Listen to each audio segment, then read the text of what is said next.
Mamata Banerjee BJP जिस भाषा में चाहती है जवाब, उस भाषा में वो देना चाहती है कि वो इस तरह से इस कदम में आगे बढ़ती जा रही, क्योंकि वो लॉयर भी पता है कि किस हिसाब से हमें कानून को घुमाना है और किस हिसाब से हमें कोर्ट पहुंचना है और कब हमें इलेक्शन कमीशन पर वार करना है तो कब प्रशासन को बचाना।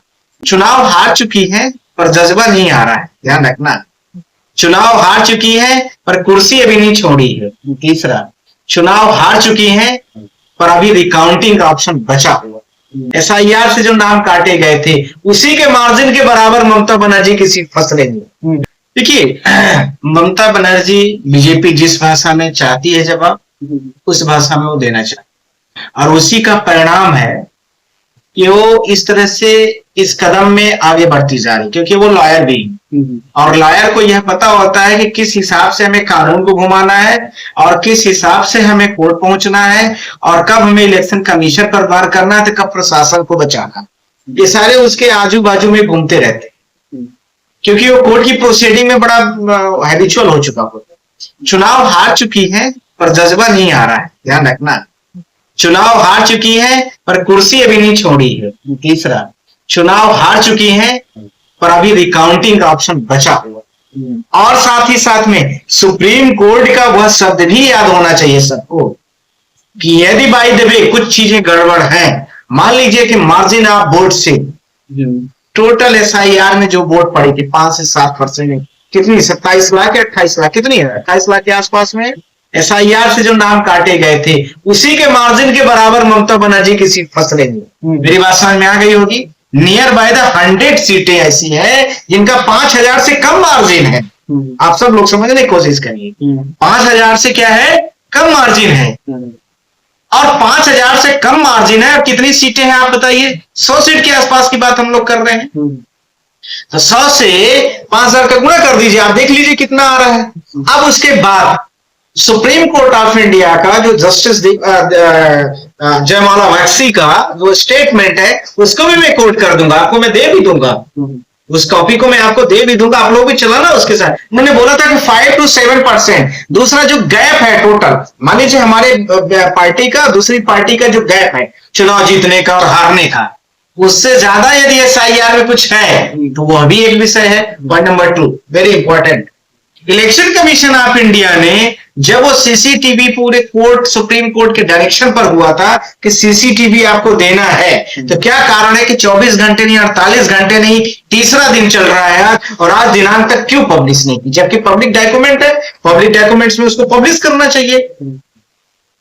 ममता बनर्जी का चुनाव नहीं, वेस्ट बंगाल में भारत देश जहां 1906, आप सबको याद होगा, स्वतंत्रता संग्राम के मैं पहले की बात कर रहा हूं थोड़ा सा, 1947 के पहले जो भारत देश था और 1857 के रिवोल्ट के पहले 1964 देखिए, आप उसके बाद देखिए प्लासी युद्ध, बक्सर युद्ध, जितने भी बड़े बड़े युद्ध देखे, उसकी सुबुगाहट और शुरुआत जो है वो अवध से शुरू होती है, वेस्ट बंगाल से शुरू हो रही है।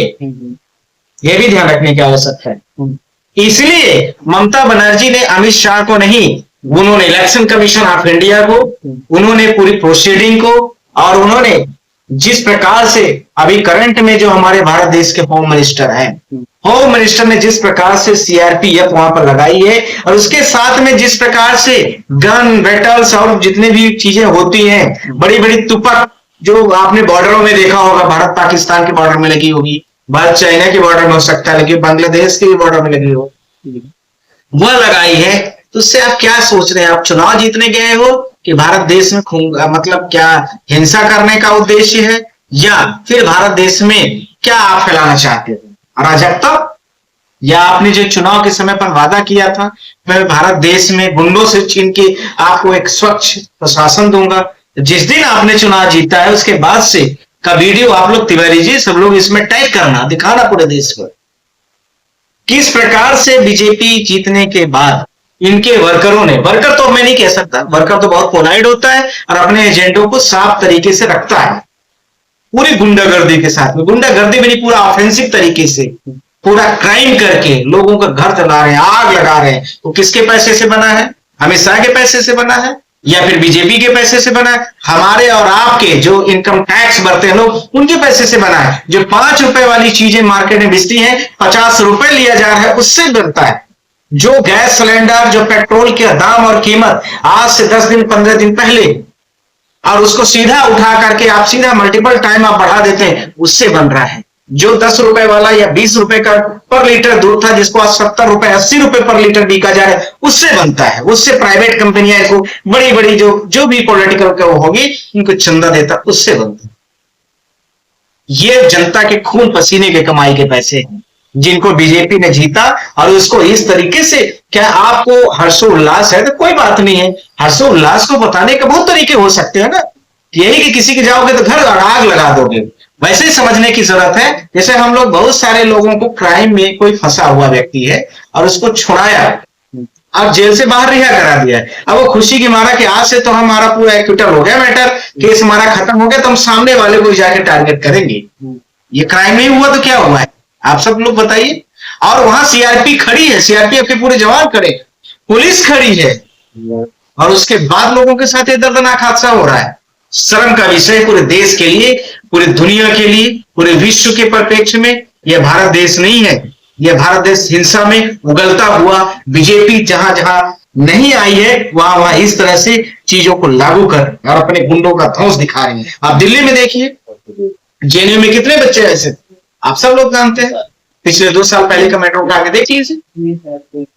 तो ये सारी चीजें जो चल रही है आरएसएस का और बीजेपी का, जिस प्रकार से यहाँ पर संगठित सुनियोजित तरीके से एक 5 वर्षीय, एक 10 वर्षीय, एक 20 वर्षीय योजना क्रमशः ये बढ़ा रहे हैं पूरे देश को, किस दिशा में, किस दशा में और किस हालात में रखेंगे कि आगे आने वाले समय में भारत देश के गरीब जनता सिर्फ सांस लेता रहे। यही उसको लगेगा कि सरकार ने हमें सिर्फ सांस लेने की मुक्ति दी, इससे बड़ी आजादी मुझे अब कुछ नहीं चाहिए, और वही आजादी लगी उसको। सर, ममता बनर्जी ने एक और आरोप लगाया है कि मुझे मारा गया सीसीटीवी कैमरा बंद करके। क्या कभी राजनीति में ऐसा हुआ है कि अगर कोई पार्टी जीत जाती है तो जो सत्ता में बैठी पार्टी होती है या फिर महिला मुख्यमंत्री इस तरीके की अभद्र मतलब हरकत करना, किस तरीके से देख रहे हैं और कौन सी धारा लगनी चाहिए अगर ये साबित हो जाता है? देखिए, इलेक्शन की बहुत सारी धाराएं हैं और सरकार के भी बहुत सारे रूल्स होते हैं। इलेक्शन के समय पर बहुत सारे क्राइम जो होते हैं, वो इलेक्शन के दौरान पर जो इलेक्शन की बहुत सारी आचार संहिता के रूल और रेगुलेशन है, उसके अकॉर्डिंगली होते हैं। वो तो ए पार्ट है। और पार्ट नंबर बी जो आप पूछ रहे हैं, किसी भी महिला के साथ में कभी भी ऐसी दरिंदगी नहीं की जाती। किसी महिला को हिट करके यदि आप चुनाव जीत रहे हैं, तो मुझे लगता है, फिजिकली मैं कहना चाहता हूँ असल्ट करने, तो मुझे लगता है कि ऐसा भारत देश के इतिहास में यदि कोई करता है तो उसके लिए मेरे पास कोई शब्द नहीं है। हो सकता है कि अमित शाह की भाषा में कोई शब्द हो जो उनके अभी करंट में उनके पार्टी के वर्कर कर रहे हैं, क्योंकि उन्होंने एक स्टेटमेंट नहीं दिया है कि आप तत्काल सारे लोग बंद करिए, आप सारे लोग अपने विधि और नियम से चलिए। आपने एक भी शब्द सुना? वो आगे लगा रहे हैं, पेट्रोल फेंक रहे हैं, जल रहा है पूरा वेस्ट बंगाल। ये क्या है, देश है क्या है ये? किसको आप चला? मैंने तो वीडियो ऐसे ऐसे सोशल मीडिया में आए देखे, लोगों को पकड़ पकड़ के मुंह में मारा जा रहा है। क्या है ये? एक शिक्षित महिला जा रही है, उसको देखिए कैसे बदल कमेंट कर रहे हैं, ये नेता है क्या है ये? पूरा भारत देश उसी दिशा में अब चलने की शुरुआत कर रहा है, जिस दिशा में आपने और बहुत सारी देखा होगा कि जहां पर शासन और प्रशासन जब काम नहीं करते हैं तो जनता किस तरह से पीड़ित की जाती है, किस तरह से प्रताड़ित की जाती है, किस तरह से उसके नियमों का उल्लंघन किया जाता है। यह भारत देश उसी का आईना और दर्पण दोनों बन चुका है। पहला। दूसरा, जो फेयर चुनाव नहीं हुआ उसी को लेकर ममता बनर्जी गई थी। फेयर इलेक्शन में काउंटिंग नहीं हुई उसको लेकर के बोली थी। कांग्रेस पार्टी ने विभिन्न प्रकार के मुद्दों को उठाया था, उसको लेकर के गई थी। तो फिर क्या कारण है कि जब आप इतने दूध के धुले हुए थे, इतने साफ सुथरे थे, उनको सीसीटीवी देखने देते, उनको फुटेज को प्रोवाइड करा देते 1 सेकंड में, उनके वर्करों को पूरा। और नहीं भैया, तुम 1 घंटा नहीं 4 घंटा बैठो, लो एक ईवीएम तुमको दे रहा हूं, चेक करो, पूरा चेक करो, 10 बार चेक करो, 20 बार चेक करो। ये क्या इश्यूज क्या है? ना मानते, एक डिस्प्ले लगवा देते कि पूरी स्क्रीनिंग चल रही है, देखिए यहां पर ये खुल रहा है मशीन, इस मशीन में ये हो रहा है। ये तो नहीं किया गया ना कहीं। और जिसने इसकी आवाज उठाई उसके साथ बदतमीजी से, अभद्रतापूर्ण, ब्रूटल तरीके से, असल्ट तरीके से उसको मारपीट किया गया। यह भारत देश की नारी शक्ति का अपमान था। कहीं नहीं।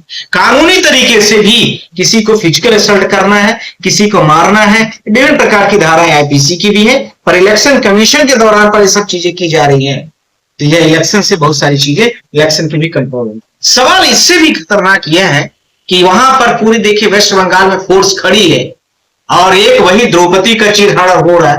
तो आप लोगों ने जैसे महाभारत में देखा था कि पांचों पांडव बैठे हुए हैं और वहां पर द्रौपदी का चीरहरण हो रहा है। इस प्रकार से वेस्ट बंगाल में पूरी सीआरपीएफ खड़ी है, पूरा भारत देश का अमला खड़ा हुआ है, पूरे प्रशासन खड़े हैं और एक यूपी के बड़े फेमस आईपीएस ऑफिसर जिनके बारे में तरह तरह के बड़े अच्छे अच्छे कॉम्प्लीमेंट रखे रहते हैं, वो भी खड़े हैं। वो इनकाउंटर बड़े स्पेशलिस्ट माने जाते हैं, किसी को भी गोली से मार देते हैं, शूट आउट हो गया, काम खत्म, कोई कंप्लेन नहीं है उनके, वो भी खड़े हैं। मतलब आईपीएस हो गए तो भगवान तो नहीं हो गया कोई। आपके पास भी एक फैमिली है, आपके पास भी एक परिवार है। आप वही सोचने की जरूरत है कि भारत देश एक मतलब एक आपको ना, आप जनता के पैसे से आपको अधिकारी बनाया गया है, उसी के पैसे से आपका ये रुतबा चल रहा है, उसी के पैसे से आपका एक कुनबा भी खड़ा है पूरे भारत देश का। पर उसके साथ में भी आपको यह नहीं पता है कि हमें किसी गलत को गलत कहने की क्षमता नहीं है, सही को सही कहने की क्षमता नहीं है, तो फिर क्या आईपीएस है? आप काहे के लिए आईपीएस है आप बताइए? उससे अच्छा तो एक गरीब झुग्गी वाला भी होता है तो यह बोल देता है यह बात सच है, यह बात झूठ है, यह बात सही है, यह बात गलत है, इसमें क्या है जी। प्रसाद, एक प्रश्न महत्वपूर्ण ये है कि जिस तरीके से पूरा मामला है, अब इसमें अगर सुप्रीम कोर्ट में ममता बनर्जी आती और सुप्रीम कोर्ट अगर इस बात के लिए गाइड कर देता है कि नहीं ठीक है, सिटिंग चीफ मिनिस्टर अगर ये मांग करता है कि हमारी काउंटिंग करवाना चाहते हैं, तो क्या सुप्रीम कोर्ट इसी जज में हिम्मत है कि केंद्रीय गृह मंत्री अमित शाह की ईडी और सीबीआई से बिना डरे रिकाउंटिंग का आदेश दे देगा? देखिए, ये तो चीफ जस्टिस या जो जजेस के पास केस जाएगा वही बता पाएगा। और केस को खड़ा करना और केस को उठाना और ग्राउंड को रेज करना एज पर कॉन्स्टिट्यूशन भी, अब उस पॉइंट को मैं पढ़ना भी चाहता हूं क्योंकि आपने इस पॉइंट को बोला है। कोई भी मिनिस्टर होगा, काउंसिल ऑफ मिनिस्टर या chief minister shall be appointed by the governor, ठीक है, ये आर्टिकल 163 कह रहा है council of minister aid and advise of the governor. ये गवर्नर को सॉरी आर्टिकल 164 कह रहा है। पहले बड़ी इंपॉर्टेंट बात कर रहा हूं, ध्यान रखना है, बहुत इंपॉर्टेंट। गवर्नर के एडवाइस से वो बनेगा, राइट, एडवाइस से बनेगा। दूसरा, जो उसका स्पेशल यदि कैटेगरी का राज्य है, मान लीजिए मध्य प्रदेश हमारा है, छत्तीसगढ़ है, जो ट्राइबल वेलफेयर वाले स्टेट्स हैं, उनके लिए थोड़ा सा हट के प्रोविजन। वेस्ट बंगाल उस कैटेगरी में आता नहीं है, गवर्नर के पास वो मिलने भी नहीं देंगे। पॉइंट नंबर 3 में आ रहा हूं, गवर्नर का पावर एक्सरसाइज होगा। तीसरा, इसी के साथ में नेक्स्ट, जो इनका मिनिस्ट्री भी बनता है उसमें व्याख्या की गई मिनिस्ट्री 15% से ज्यादा ही जितना टोटल विधानसभा है उससे 15% से ज्यादा काउंसिल ऑफ मिनिस्टर बनाया भी नहीं जा सकता है। तो ममता बनर्जी के पास में सबसे बड़ा जो महत्वपूर्ण इश्यूज है और वो जो आर्टिकल 167 में दिया गया है वो बहुत इंपॉर्टेंट है। आर्टिकल 167 कहता है, सॉरी 169 कहता है स्पष्ट, abolition and the creation of the legislative assembly council of the state, यानी किस प्रकार से किसी भी राज्य का काउंसिल मिनिस्टर स्टेट का कैसे उसको एबॉलिश किया जा सकता है। तो गवर्नर करेगा, और गवर्नर तब करेगा जब उसको दो चीजों की शक्तियां जो दी गई हैं उसको एक्सरसाइज करे। पहली ममता बनर्जी कह रही है चुनाव यदि कोई भी प्रक्रिया हुई है, और वो कहती है कि हमने चुनाव तो लड़ा था, पर चुनाव के समय पर जो प्रक्रियाएं फॉलो की गई इलेक्शन कमीशन के द्वारा पूरी तरीके से गलत है। और जो मार्जिन ऑफ वोट है और जस्टिस का जो स्टेटमेंट है आप सबको याद है कि कोई बात नहीं है, इस बार नहीं वोट दिया तो क्या हो गया, अगली बार दे लेगा। मेरी बात समझ में आ गई। और उतनी वोट से जीत हार का मार्जिन हुआ है। मैं एक तमिलनाडु के कैंडिडेट का, मैं आप नाम मुझे नहीं याद है, वो सिर्फ एक वोट से जीता है। आप लोगों ने देखा है न्यूज़ों में, मेरे पास बहुत सारे लोगों ने भेजा है, एक वोट से जीता है वो। तो एसआईआर में जो नाम कटे हैं, तो वेस्ट बंगाल के जितने लोगों को जो एसआईआर से नाम कटने से नुकसान हुआ तो सबसे ज्यादा टीएमसी को हुआ, कांग्रेस को हुआ, और तो किसी को नहीं हुआ है। इस ग्राउंड पर वो ममता बनर्जी कहेगी। दूसरा, इलेक्शन कमीशन ऑफ इंडिया ने तुरंत उसको क्यों नहीं जाने दिया, और जिस तरह से वीडियोस वायरल है पूरे देश में, उसके वर्करों को पोलिंग बूथ से क्यों मारपीट की गई, इसके क्या रीजन थे? कहीं कहीं ऑब्जेक्शन किया होगा, नियम कानून से बात किया होगा, या कुछ और किया होगा, तभी तो किया गया, असल्ट किया गया। हर जगह ममता बनर्जी तो लड़ नहीं सकती है, उसके या तो कैंडिडेट जाएंगे या तो वर्कर्स जाएंगे। तीसरा ग्राउंड ये है। चौथा ग्राउंड, जब तक वो अपने शपथ अपने पद से रिजाइन नहीं करती है और वो कहती है कि सही चुनाव नहीं हुआ है, तो यह हिम्मत नहीं है इलेक्शन कमीशन ऑफ इंडिया के पास में कि वो कुछ और एडिशनल एड ऑन करे। सिर्फ और सिर्फ एक चीज को छोड़ करके वो सिर्फ कहेगी कि जितने हमने रिपोर्ट कार्ड जारी कर दिया है, बीजेपी के 293 मतलब total out of total assemblies में 293 में 207 कैंडिडेट को जीता घोषित किया हूं, आप उनको जो है तो ओथ के लिए जाने के लिए परमिशेबल करिए। तो वो किसको कहेगा? गवर्नर को कहेगा। हमने यहाँ चुनाव करा दिया है फ्री और फेयर तरीके से, अपनी भाषा में कहेगा। पर वो ममता क्या कहेगी कि नहीं नहीं नहीं नहीं, नहीं कराया है। इस बात पर बात ठनेगी और सुप्रीम कोर्ट ऑफ इंडिया भी इसमें कहीं न कहीं पर अपने ही शब्दों में, अपने ही जजमेंटों में, अपने ही भाषाओं में कहीं न कहीं पकड़ चुके हैं, यानी फंस चुकी है कि जो आपने बोला था 28 लाख वोटर, कोई बात नहीं, SIR से काटे गए और 5 लाख कुछ वोटर जोड़ दिए गए जो बीजेपी के लिए फायदेमंद था, ऐसा माना गया, लोगों का कहना है। बहुत सारे मीडिया में भी न्यूज है ऐसी, आप लोग देखा।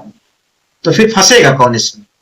तीन, पहला, जो इलेक्शन कमीशन का तंत्र था, जो इन्होंने वीडियोस, CCTVs, EVMs मैनिपुलेट किया, उसकी वजह से पहला। दूसरा, वह बात भी जाकर के कहीं न कहीं पर अटके आड़े हाथ आएगी जो सुप्रीम कोर्ट ने बोला था कि SIR से नाम कट के कोई बात नहीं, अगले बार वोट दे लेगा। अब अगला बार आ गया है, अब अगली बार दे। अब या तो दोबारा चुनाव कंडक्ट कराए या supreme court of India direction दे कि SIR में उन लोगों के भी नाम जोड़े जाएंगे जिनके बारे में ऐसे स्टेटमेंट दिए गए थे। तो उसके लिए भी तो टाइम चाहिए ना, आपको मौका चाहिए नहीं चाहिए?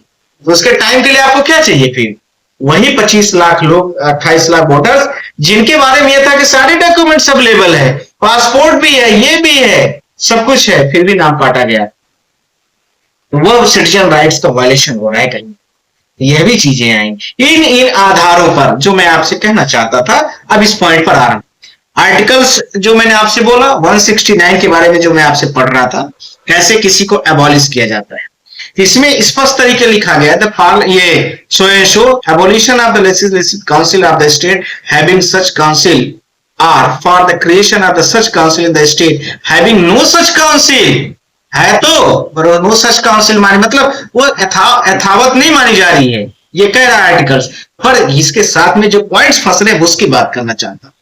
फिर कहा जा रहा है if the legislative assembly of the state passes the resolution so that affect the majority of the total membership of the assemblies and the majority not less than the 2/3, 2/3 से कम नहीं था, तो उसको मेंबरशिप के लिए बुलाना चाहिए ना, गवर्नर को बुलाना चाहिए कि 2/3 से कम जो लोग हैं मतलब हैं तो उनको मेजोरिटी उनकी है तो गवर्नर बुलाएगा। अब गवर्नर बुलाएगा तो यहीं पर आकर के क्या होगा? गवर्नर रूल्स लग जाएगा राष्ट्रपति शासन के। आधी बात समझ में नहीं आ रही है यहां पर? तो राष्ट्रपति शासन बनाम ममता बनर्जी केस होगा। केस का जो कॉस्ट टाइटल बनेगा या state of West Bengal, governor of the state of West Bengal versus, ठीक है, Mamata Banerjee, either Mamata Banerjee versus election commission of India and state of the West Bengal, मतलब थ्रू गवर्नर। ऐसे केस की कॉस्ट टाइटल। साथ में यह भी बोला गया any refer the clause of the sale contains the provision of the amendment of the constitution as been necessary to give effect. Necessary give effect, बहुत आवश्यक कोई इफेक्ट दिखाई दे रहा है, उसका स्पष्ट क्लॉज दिया गया है, ठीक है। Necessary give effect to the provision of the laws में also contain the such provision. वो सारी चीजें इस पर अप्लाई होगी। बहुत स्पेशल कंडीशन है, स्पेशल कंडीशन है। अब सर एक प्रश्न बहुत दिलचस्प है। प्रश्न ये है कि जैसे DMK की सरकार गई तमिलनाडु में, ममता बनर्जी की सरकार गई और दोनों के जो चीफ मिनिस्टर फेस थे, यानी MK स्टालिन हो या ममता बनर्जी हो, या दिल्ली में आप देखेंगे अरविंद केजरीवाल और आतिशी रही, इनके वोट उतने ही काटे गए हैं जितने वोटों से इन्होंने चुनाव हारा। एक चीज ये नोट करने लायक है, मैंने देखा 150 वोट का ही अंतर आता, चाहे वो MK स्टालिन हो, उनके 82-83 हजार वोट काटे गए थे उनके विधानसभा में, उतने ही वोटों से चुनाव हारे। ममता बनर्जी में 30-32 हजार वोट काटे गए उनके विधानसभा में, उतने ही वोटों से चुनाव हारते हैं। फिर ऐसे ही आतिशी के बारे में आता है, लगभग जो उतने वोट मिले जिससे वो जीती, जितने वोट कटे थे एक बार। केजरीवाल भी उतने ही वोट से हार रहे हैं जिस तरीके से जितना वोट उनको मिलना चाहिए था जीतने। तो ये थोड़ा सा समझने की जरूरत है, और इसमें सुप्रीम कोर्ट अगर इस पॉइंट को रखा गया तो कैसे? देखिए, आपने बड़ा अच्छा पॉइंट उठाया है और उसका मैं जजमेंट भी आप सबको बोला तो मैं दूंगा। मार्जिन ऑफ वोट्स इतना कम है और वोट आपका जो काटा गया है उससे इफेक्ट पड़ रहा है। तो भारत देश एक डेमोक्रेटिक कंट्री, आपके पास पूरा पावर है, हर जनता के पास पावर है कि उसको जाए सुप्रीम कोर्ट में और चैलेंज करे। सुप्रीम कोर्ट यह कह सकती है कि इतना बड़ा चुनाव, इतना एक्सपेंसेस हुआ है, इतना खर्चा हुआ है, तो हम कैसे मान ली सब चीज, ये बात सारी आएगी। पर सवाल वहीं पर जाकर अटक रहा है कि जितना आपने वोट काटा है उसी वोट से तो हमारी हार हो रही है, वो हमें दिखाने की आवश्यकता हो। और हमने चुनाव के पहले आपको दिखाया भी, हमने आपको चुनाव की प्रक्रिया के दौरान पर भी बताया है। जिस दिन आचार संहिता लगी है उसके, आप हो सकता है कि न लगी हो, उसके कुछ दिन पहले तक मैंने बताया है। अब हो सकता है कि आपने भी एक बार बोला था कि SIR का मुद्दा सर इसके बाद वेस्ट बंगाल के बाद गायब ही हो जाएगा, शायद स्क्रीन में कभी आए या न आए, वो हो सकता है कि कुछ स्पेशल तरीके से लाया गया रहा हो। सवाल यह भी है कि किसी भी राज्य में यदि कोई भी सरकार है तो विस्तारवादी नीतियों की जो सरकारें होती हैं या जो पार्टी होती है वो तीन काम बड़े स्पष्ट से करती है। पहला, यदि मान लीजिए आपके यहां विधानसभा पर, मान लीजिए 100 विधानसभा में बैठे हैं, यहां पर आपके फॉलोवर बहुत ज्यादा है, एक रास्ता यह है कि आपके फॉलोवर्स को मल्टीपल्स विधानसभाओं में काट देंगे, यानी आधा इधर इस विधानसभा में तो आधा उस विधानसभा में तो आधा, तो आपकी ये वोट 3 जगह में बढ़ गई, ज्यादा भी हो सकता है कम भी हो सकता है।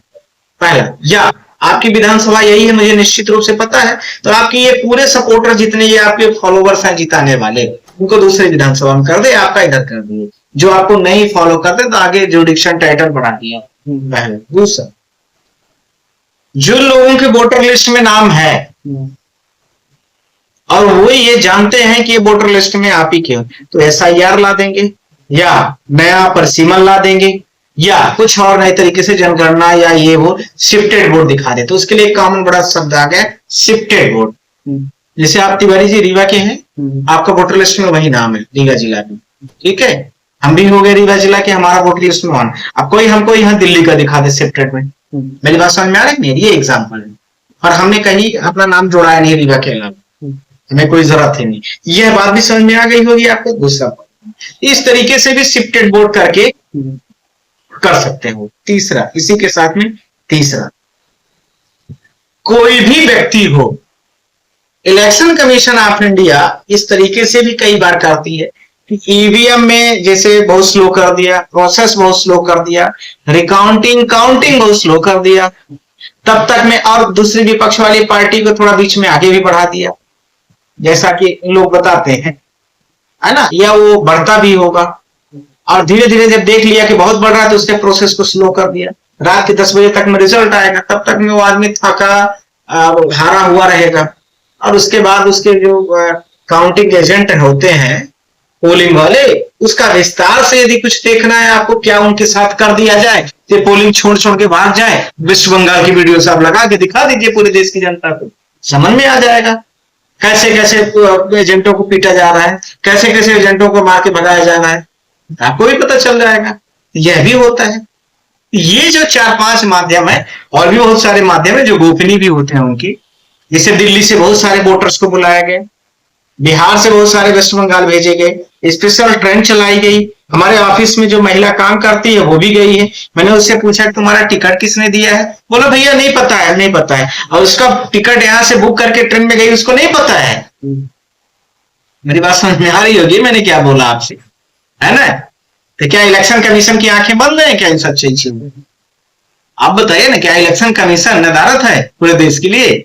बिहार में आपने देखा 10-10 हजार रुपए सबको आएगा, कितनी महिलाओं को डायरेक्ट इन्फ्लुएंस किया गया, वो तो चुनाव के दौरान पर दिया जा रहा है। यहाँ चुनाव के दौरान पर सब किया जा रहा है, पूरा खर्चा बर्चा आने का जाने का। अभी गर्मियों की छुट्टियों में सबको गांव जाना है, तिवारी जी आप भी ट्रेन का रिजर्वेशन ढूंढिए तो नहीं मिलेगा। पर अभी चुनाव होता ना रीवा में, स्पेशल ट्रेन चलती है आपके लिए यहाँ से, चाहे आप भले अकेले ही जाते उसमें, एसी में लेके जाते, खाना पीना रहना सारी व्यवस्था होती है आपके साथ में। जो और भी वोटर होते उनको भी दिया जाता, वोट डालते आप, फिर उसके बाद आने की व्यवस्था होती, उसके बाद आप अपने अधिकार ना पूछते किसी। ठीक है, ये सब है। जबकि पुराने जमाने में हम लोग किसी गांव के वोटर को एक जगह से दूसरे वोट डलाने भी जाते तो वो भी वायलेशन था इलेक्शन कमीशन की गाइडलाइन। ठीक, थैंक यू, आपसे बहुत बहुत शुक्रिया।